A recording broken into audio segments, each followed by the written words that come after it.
It's springtime in New York, so we're going to take a little walk around, and we're going to talk about a few other things too. Come on, let's go. Friends, woohoo! Always a sure sign of spring, aren't they? Just beautiful. It's so good for all the bees too. I put some phlox in a bucket and it's really starting to go. I wanted to talk about spring and forgiveness because you know the term cold-hearted? That's what it reminds me of when we have a hard time forgiving somebody. It makes our heart cold. It's sort of like when we're still in the midst of winter and all we can see around us is the snow and the ice and the miserable conditions that can come with it. And sometimes when we're in the midst of pain and are having a hard time forgiving others, that's all we see is the cold, icy part. And sometimes forgiveness needs to be done not only for the other person, but also for ourselves. Sometimes we beat ourselves up way too much about something. Or maybe we went too far with something, or maybe we didn't go far enough. Often things will play out in our heads, conversations we did have or should have had long after the fact in different situations. And that's the other thing that I want to encourage you, is bring the situation into a place of forgiveness. So what I'm asking you to do is to forgive the other person, to forgive yourself, and to forgive the situation. Why? Well, for one thing, it thaws our heart. It brings more sunshine and springtime in there. Time for new growth. A time for new beginnings, a time for hope, just like we see in nature. Just beautiful. And the other thing is, when we are able to forgive, we are able to receive love a lot better. If we're holding a place of unforgiveness against ourselves, it's very hard for us to be able to hear God. It's very hard for Him to be able to guide us into doing the things that are good for us, that are best for us. If we think we need to beat ourselves up about something that we've done, it's also very hard for us to receive healing. It's hard for us to receive love, even of another person.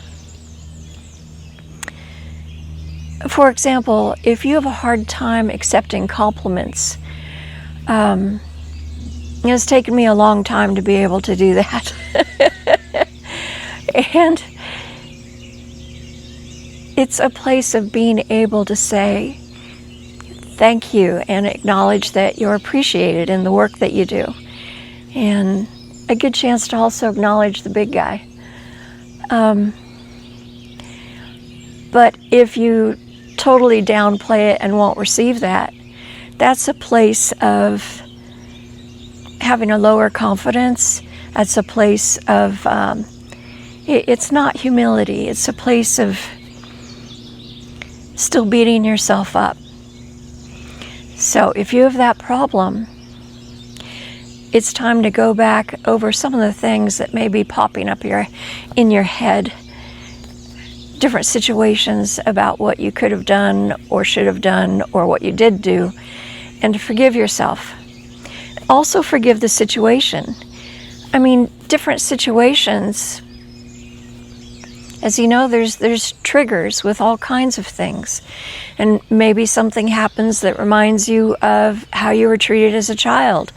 So when your husband or significant other or anyone around you goes to that same place or uses those same key words that triggers something about anything, you need to forgive the situation. You need to forgive that they don't know that you're triggered by that.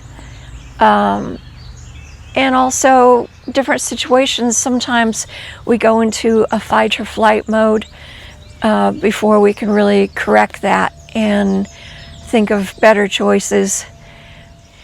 And also, if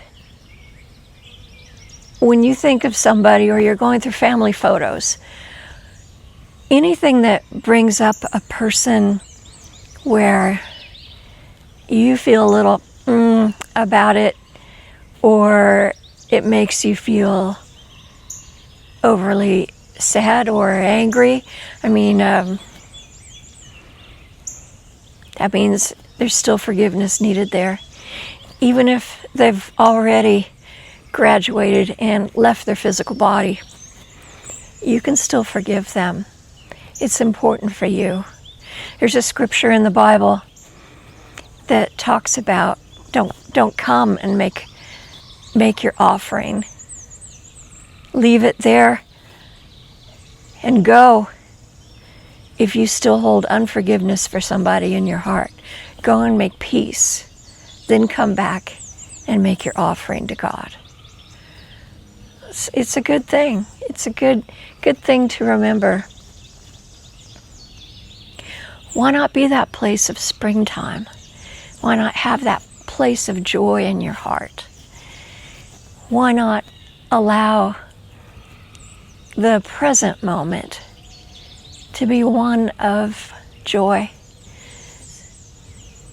Just finding that place of peace and enjoying the present. I hope you can see these. I don't know what they're called, but there's some kind of ground cover. And they're just starting to go wild here in the grass, which is just beautiful. But they're very small. So acknowledge the small things, the small joys, and take the time to look for them. Look for the small things. In fact, if you do that with those that need forgiveness, try to find some small things where you can start loving them again.